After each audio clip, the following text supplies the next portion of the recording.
Good evening friends, Gyanjyoti digital ক্লাছলৈ সকলোকে স্বাগতম জনালোঁ। আজি মই এখন টেষ্ট পেপাৰ লৈ আহিছোঁ, যিখনৰ পৰা এইবাৰ আমাৰ কমন পৰাৰ চান্স আছে বহুত সংখ্যক।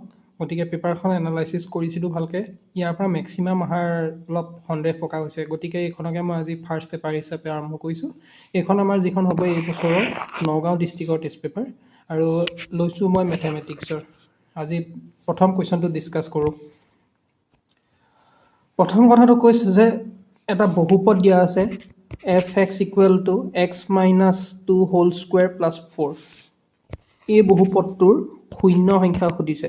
শূন্য সংখ্যা কি? এটা ট্ৰিক দিছোঁ এইখিনিতে। চবে মই যিমানখিনি ক্লাছ কৰিম বা যিখিনি ক'ম মেক্সিমাম ট্ৰিকত থাকিব, ট্ৰিকখিনি চালেই আনচাৰটো ওলাই যাব। ইয়াৰ এতিয়া মই দেখাওঁ যে প্ৰথম আছে কি X minus 2 whole square, X minus 2 whole square plus 4। প্ৰথম কথা ইয়াক আমি ভাঙি চাওঁ কি হ'ব। এক্স স্কুৱেৰ মাইনাছ, আমি এইটো এ মাইনাছ বি হোল স্কুৱেৰ ফৰ্মুলাত খটাব পাৰোঁ। ধৰিব পাৰিছেনে বাৰু কালাৰটো? ঠিক আছে, ৰেড পেনটোত বেছি ভাল হ'ব। অ'কে, ৰেড পেনত দেখাই দিওঁ। এইটো আছে এক্স মাইনাছ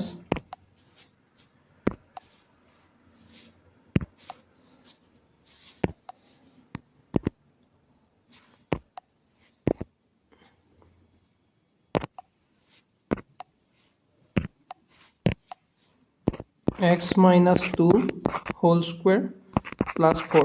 প্ৰথম কথা আমাৰ কি আছে আমাৰ দৰকাৰ নাই, আমি যেতিয়া শূন্য উলিয়াব লাগিব, শূন্য উলিয়াবলৈ হ'লে এটা কথা মনত ৰাখিব, এক্সৰ ওপৰত, এই এক্সৰ ওপৰত যিটোৱে পাৱাৰ হ'ব সেইটোৱে আমাৰ আনচাৰটো হ'ব। এতিয়া যদি মই ইয়াক স্কুৱেৰ কৰিবলৈ যাওঁ, একচুৱেলি হ'ব কি এক্স স্কুৱেৰ হ'বনে ভাঙিলে?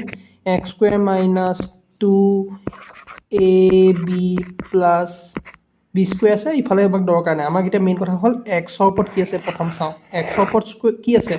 2 আছে, তাৰমানে আমাৰ শূন্য সংখ্যা কি হ'ব? 2 হ'ব। সেইটোৱে ঠিক, একো চাবই নালাগে। এইটোক এবাৰ এনেকৈ আনি ইয়াৰ লগত স্কুৱেৰ কৰি দিব। ইয়াত যদি স্কুৱেৰ আছে তেতিয়াহ'লে এক্সৰ ওপৰততো 2য়ে বহিব, তেতিয়া আনচাৰ হ'ব 2। আৰু যদি কেনেবাকৈ ইয়াত বোলে কিউব দিছে, তেতিয়াহ'লে ইয়াত যদি কিউব দিয়ে তেতিয়াহ'লে এই 3টো ক'ত বহিব? এক্সৰ ওপৰত বহিব, তেতিয়াহ'লে আমাৰ 3। তেনেকৈ চালেই হ'ল, বেছি ইয়াত একো নাই আৰু। এইটো কনচেপ্ট লগাই দিলে আপুনি হৈ যাব। গতিকে আমি এতিয়া ইয়াত গম পালোঁ কি ইয়াৰ আনচাৰটো কি হ'ব? 2।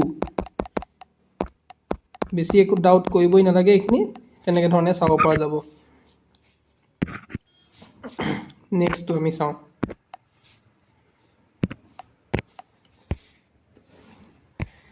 নেক্সট আমাৰ আছে কি এক্স অক্ষৰ ওপৰত যিকোনো বিন্দুৰ স্থানাংক। এক্স অক্ষৰ ওপৰত যিকোনো বিন্দুৰ স্থানাংক কিমান? এতিয়া আমি সেই বস্তুটোৱে চাব লাগে যে এক্স অক্ষৰ ওপৰত আমাৰ স্থানাংক কি হয়।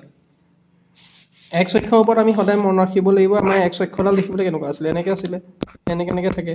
গতিকে সদায় এক্স অক্ষৰ কথা ক'লে ৱাইৰ মানটো 0 হ'ব। তাৰমানে এক্স অক্ষৰ স্থানাংকৰ কথা ক'লে সদায় কি হ'ব? এক্স কমা 0। আৰু যদি এক্স নিদি এইখিনিত ৱাই দিলেহেঁতেন তেতিয়া আমাৰ কি হ'লহেঁতেন? 0, ৱাই এইটো হ'লহেঁতেন। আমি চালেই হ'ল, মুঠতে এক্স অক্ষৰ স্থানাংক যদি কয় এক্স কমা 0 পাতি দিলেই হ'ল। এক্স কমা 0 ক'ত আছে? এইটো।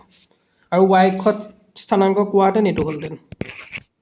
এতিয়া আমাক এক্স অক্ষ দিছে, গতিকে এ অপশ্যন এইটো শুদ্ধ।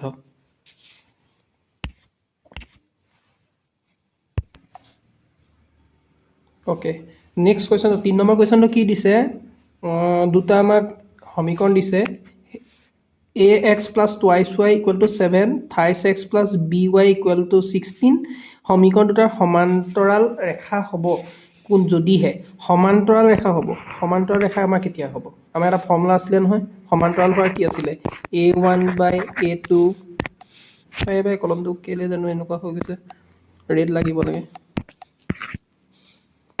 দিগদাৰ কৰিছে। এইবাৰ আহিছে। A1/A2 equal to B1/B2 equal to C1/C2। Equal আছিলে জানো? এইটো নট ইকুৱেল আছিলে। তাৰমানে A1/A2 ইকুৱেল B1/B2 চেক কৰিলে হ'ল। এতিয়া আমাৰ A1ৰ মান কিমান? এইটো A1, এইটো B1। মানে আমি ইকুৱেশ্যন দুটা আছে নহয়, এইটো 1 নম্বৰ সমীকৰণ দিলে সেইটোত A1 B1, এইটো 2 নম্বৰ সমীকৰণ দিম যেতিয়া ইয়াৰ কি হ'ব? A2, এইটো B2। তেতিয়াহ'লে A1ৰ মান কি দিছে? A1ৰ মান A দিছে। a2 মান কি দিছে 3 ইকুৱেল b1 ৰ মান কি দিছে 2 b2 ৰ মান কি দিছে b এটা a2 অপচন ইয়াত আছে নেকি চাওক ইয়াত নাই কতো নাই মানে মিলি আছে তেতিয়া আমি ইয়াক ক্ৰছ পূৰণ কৰোঁ a2 a2 লগত পূৰণ হ'ব a b লগত পূৰণ হ'লে কি হ'ব ab equal to a2 a2 লগত পূৰণ হ'লে 3 2 6 ab ইকুৱেল টু 6 আছে নে ইয়াত এইটো চাগে এইটো মহাইলে ধৰিব পৰা যাব ab ইকুৱেল টু 6 এইটো হ'ব আনসাৰ এনেকৈ ধৰণে আমি এইবোৰ বস্তু উলিয়াব পৰা যায় ইয়াত একো প্ৰব্লেম নাই সেইটো চালেই হ'ল নেক্সট আমি নেক্সট কুৱেশ্যনটো চাওঁ নেক্সট কুৱেশ্যনটো আমাক কি কৈছে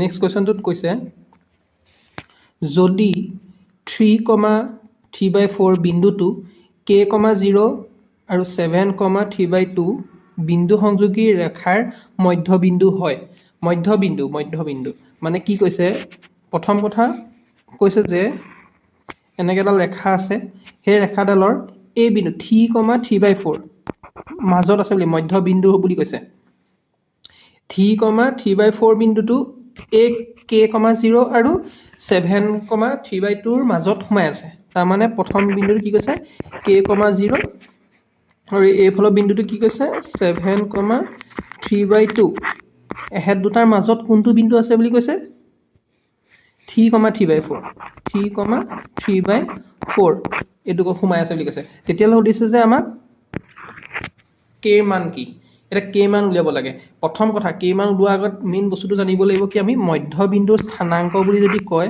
তাৰ ফৰ্মুলা এটা আছিলে মধ্যবিন্দুৰ স্থানাংকৰ ফৰ্মুলা কি x1 plus x2/2, y1 plus y2/2 এইটো আছিলে আৰু এইফালে আছিলে x, y ইকুৱেল টু এতিয়া আমি প্ৰথম বুজাওঁ মধ্যবিন্দু কি কৈছে 3,3/4 এইটো মধ্যবিন্দুৰ এইটো দেই কাৰণ আমি ইয়াত লিখো যে মধ্যবিন্দুৰ স্থানাংক ইকুৱেল টু 3,3 বেলেগ এখন পেজ ল'ব লাগিব ইয়াৰ কাৰণে ইয়াতে কৈ দিব লাগিব 3,3/4 ইকুৱেল টু x1 ৰ মান কিমান আছে এইটো x1 k প্লাছ x2 মান কিমান 7 k প্লাছ 7/2 আৰু হিটো আমাৰ কিমান আছে 0 প্লাছ 3/2 ডিভাইডেড বাই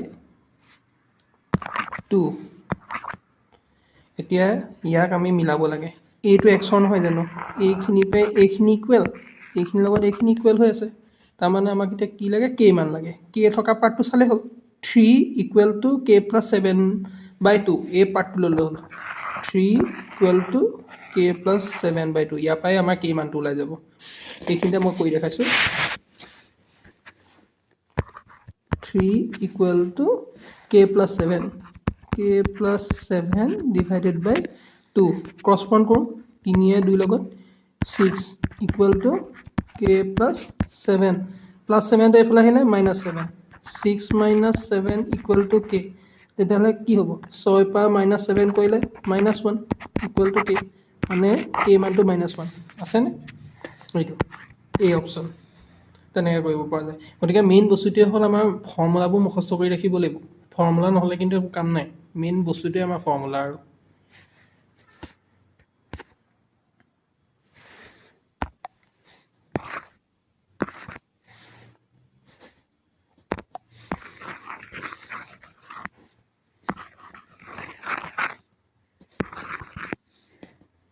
বহাই লৈছোঁ এইখিনি ক্লিন কৰি নল'লে মানে বহুত বেয়া হৈ যায় দেখিবলৈ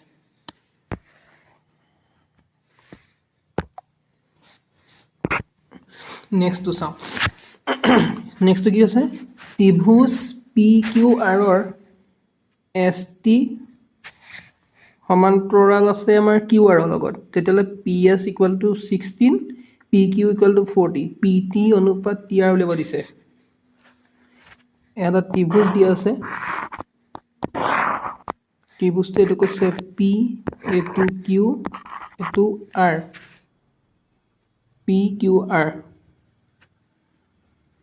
S আৰু T টো ইয়াৰ QR ৰ লগত Q আৰু R ৰ লগত ST টো সমান্তৰাল হৈ আছে এইটো এছ এইটো টি এতিয়া আমাক ইয়াত কৈছে পি এছ কৈছে পি এছ এই পি এছ দুটা পইণ্ট কিমান বুলি কৈছে 16 বুলি কৈছে এইখন পি এছ তাৰপিছত আমাক কৈছে পি কিউ ক'ত এইটো পি কিউ এইটো কিমান বুলি কৈছে 40 আৰু কিবা দিয়া আছে নেকি আৰু নাই দিয়া আমাক সুধিছে এতিয়া পি টি অনুপাত টি আৰ এইটো কিমান হয় সুধিছে এতিয়া ইয়াৰ কাৰণে আমি এটা খুব কৰিছিলোঁ আগতে থেলছৰ উপপাদ্য থকা এনেকুৱা খুব লগাইছিলোঁ এতিয়া সেই তেনেকুৱা উপপাদ্যবোৰ লগালে হ'ল এইটো কি দিছে P T divided by P R sorry P T divided by T R কৰোঁ তেতিয়াও হৈ যাব P T divided by T R equal to P S divided বাই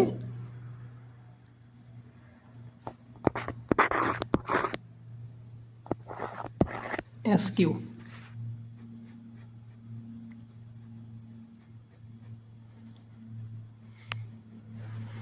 তেতিয়াহ'লে এই এক্স কিউৰ মানটো কেনেকৈ উলিয়াব পাৰিম আমি পি আৰু কিউ পি কিউৰ পৰা যদি পি এছটো মাইনাছ কৰি দিওঁ তেতিয়াহ'লে আমাৰ এইকণ ওলাই যাব তাৰমানে আমাৰ পি আৰু কিউ টোটেল কিমান আছে 40 আছে 40 পৰা 16 মাইনাছ কৰি দিওঁ 40 মাইনাছ 16 কৰিলে যিটো পাম সেইটোৱে হ'ব আমাৰ এছ কিউ চাই ল'লেই হ'ল কিমান হ'ব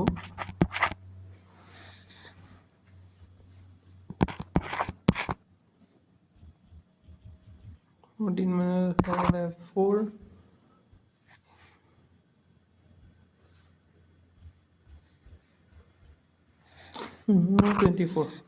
24 আহিব গতিকে এইটো হৈ গ'ল 24 এতিয়া আমি ইয়াত দিলোঁ যে P T by T R equal to P এছটো কিমান আছে আমাৰ 16 আৰু এইটো আছে 24 ইয়াক অলপ কটাকটি কৰিব পৰা যায় 4 4 গুণ 0 4 6 গুণ 24 আৰু 2 যাব 2 2 গুণ 4 2 3 গুণ 6 এতিয়া 2 অনুপাত 3 পালোঁ এইটোৱে আমাৰ আছিলে অনুপাত পি টি অনুপাত টি আৰ নহয় জানো পি টি অনুপাত টি আৰ মানে 2/3 এইটো আনচাৰ সেই তেনেকৈ ধৰণে আমি কৰিব পৰা যায় এইখিনি ইমান টান নহয় দেখাত টান যেন লাগে কিন্তু তেনেকুৱা নহয় একচুৱেলি অ'কে নেক্সট আমাৰ কুৱেশ্যনটো আছে এ যদি এ স্কুৱেৰ কমা 0 বি 0 বি স্কুৱেৰ আৰু চি 1 বিন্দু তিনিটা একেৰেখীয় হয় এতিয়া একেৰেখীয় হোৱা ফৰ্মুলাটো কি আছিলে একেৰেখীয় হোৱা এটা ফৰ্মুলা আছিলে x1 y2 minus y1 সেই ধৰণে কৰা হয় সেই ফৰ্মুলাটো বহাব লাগিব ইয়াত এতিয়া একেৰেখীয় ফৰ্মুলাটো আমি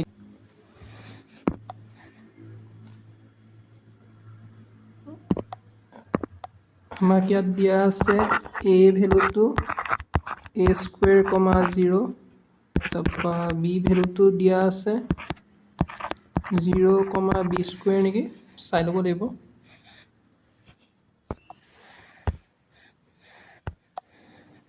0 বি স্কুৱেৰ c ভ্যালুটো 1 c ভ্যালুটো 1 আছে c ইকুৱেল টু 1 এতিয়া এইখিনিতে আমি বস্তুকেইটা চাওঁ প্ৰথম কথা একেৰেখীয় বুলি যদি কয় ত্ৰিভুজ এটা একেৰেখীয় বুলি হ'লে বুলি ক'লে তাৰ আমি যিটো ফৰ্মুলা হয় সেই ফৰ্মুলাটো ইউজ কৰি ল'ব লাগিব ফৰ্মুলাটো আমি ফৰ্মুলাটো মোৰ মনত আছে কাৰণে মই লিখি দিছোঁ কিন্তু বাকীসকল মনত ৰাখি ল'ব দেই x1 y2 minus y3 plus x2 y3 minus y1 plus x3 y2 minus y1 বা y1 minus y2 এনেকুৱা আছিলে চালেই হ'ল তেনেকৈ আছিলে আৰু ভ্যালুটো এইটোত বহাই দিলেই হৈ যাব এতিয়া আমি প্ৰথম চাওঁ এইটো ভ্যালু x1 এইটো হৈ গ'ল আমাৰ x2 এইটো x3 এইটো y1 এইটো y2 এইটো y3 এতিয়া সেইটো মতে ইয়াত আমি ভেলুকেইটা বহাই যাম এতিয়া x1 ৰ মান প্ৰথম কিমান আছে a স্কুৱেৰ y2 মান কিমান y2 b স্কুৱেৰ y3 মান কিমান 1 প্লাছ x2 মান কিমান আছে 0 হ'লে এইটো পাৰ্ট গোটেইটো 0 হৈ যাব 0 কাৰণ মাল্টিপ্লাই কৰিলেতো কামেই নাই y3 মান কিমান আছিলে y3 1 মাইনাছ y1 ৰ মান 0 প্লাছ x3 কিমান আছে আমাৰ x3 1 y1 কিমান 0 মাইনাছ y2 b স্কুৱেৰ এইটো এতিয়া ইয়াত হ'ল কি a স্কুৱেৰে ইয়াৰ লগত কৰিলে a square b square minus a square এইটো এবাৰ ইয়াৰ লগত এইটো এবাৰ ইয়াৰ লগত পূৰণ কৰিছোঁ এনেকৈ ধৰণে বাকী 0 পূৰণ কৰিলেতো গোটেইটো গুচিয়ে যাব প্লাছ 1 ৰ লগত 0 কৰিলে 0 হৈ গ'ল 1 ৰ লগত মাইনাছ b স্কুৱেৰ কৰিলে b স্কুৱেৰ হ'ব প্লাছে মাইনাছে হ'ব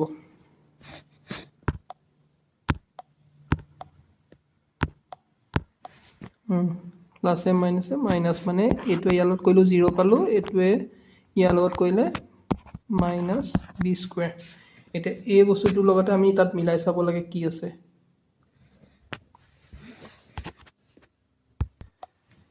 ওকে আমাৰ এইখন হৈ গ'ল আমাৰ এইখিনিতে আনচাৰটো ওলাই যাব লাগে আমাৰ এইখিনিতে আনচাৰটো আহি যাব লাগে এতিয়া সেই আনচাৰটো মিলাই চাওঁ তাত কি আছে এইফালে এইখিনিতে এটা বস্তু থাকি গৈছে দেই ফৰ্মুলাটোৰ ইকুৱেল 0টো লিখিব লাগিছিলে ইকুৱেল 0 থাকে এতিয়া আনচাৰটো কি আছে তাত চাওঁচোন ডিভাইড হৈ আছে হয় নাই আৰু আমাৰ আনচাৰটোত চাওক এইফালে 1 1 1 2 এনেকৈ আছে সেই বস্তুটো আমি উলিয়াব লাগে 1 আহিব লাগে তাৰমানে আহিবলৈ হ'লে কি কৰিব লাগিব এই পাৰ্টটো এইফালে মিলাই ল'ব লাগিব এতিয়া এইখিনিতে আমি এটা কাম কৰিব লাগিব এইখিনি এই ছাইডলৈ লৈ আহোঁ a square b square equal two a square plus b square তাৰপিছত আমি এটা কাম কৰোঁ ইয়াক এই সংখ্যা একেখিনিকে a স্কুৱেৰ b স্কুৱেৰ হৰণ কৰি দিওঁ তেতিয়া 1 আহি যাব কাটাকুটি কৰিলে এতিয়া ইয়াক যদি কৰোঁ মই a square b square divided by a square b square ইয়াক যে এই বস্তুটো যে হৰণ কৰিলোঁ গোটেইকেইটাকে চবকে একেটা সংখ্যাই হৰণ কৰি দিব লাগিব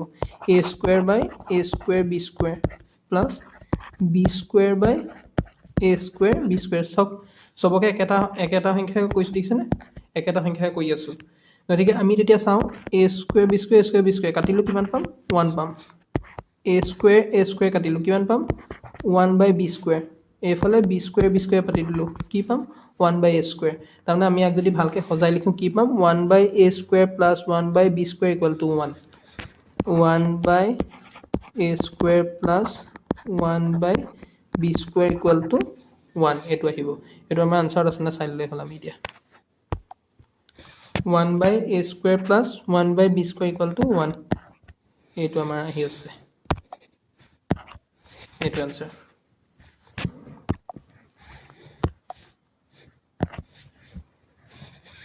সেইটো মতে আমি চালেই হ'ল আৰু